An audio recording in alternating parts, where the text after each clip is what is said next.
This is obviously a very difficult time for everybody with the novel coronavirus, or COVID-19 as it is known. Our older population is at greatest risk for the complications of coronavirus, including perhaps sometimes the need for hospitalization and even worse complications. We're here today to sort of help you understand how to stay safe, evade the illness, and answer some of your questions. Upper respiratory, fever, aches and pains, not so dissimilar from the flu. If in fact you feel sick, you should be staying at home, staying isolated, and contact your physician. Isolating yourself. If you need to go out for groceries or medications and things, it'd be best, I suppose, if somebody could actually do that for you. But if you need to go out, maintaining your distance, then they say to keep about 6 feet away from another person. Probably most important is careful hand washing.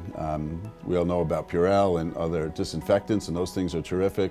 But also just soap and water for 20 seconds is a great way to disinfect.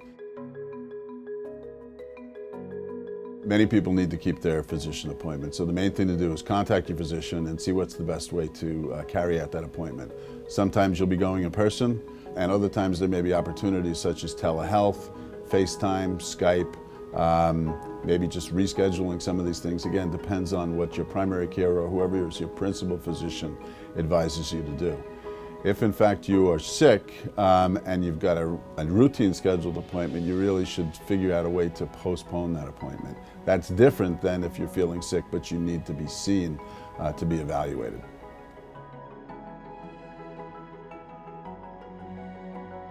If you have clear-cut shortness of breath, if you have any discoloration around your lips or blue, etc., if you have ongoing chest pressure, any confusion, agitation, anything that really feels bad, at that point you should be calling your physician.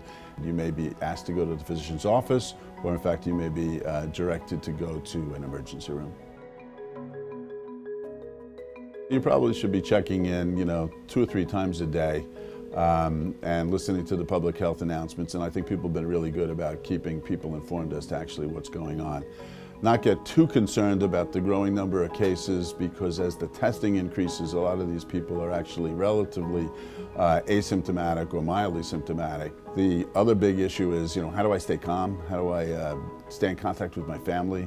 And what we say is, listen, watch television, do your hobbies, do some of the other things in between hand, and stay in contact with your family. But, use FaceTime, use telephone, etc. You really need to avoid family gatherings, even though we're coming into some of the holiday seasons. So stay informed, keep in close touch with your family, make sure you have what you need, and be safe.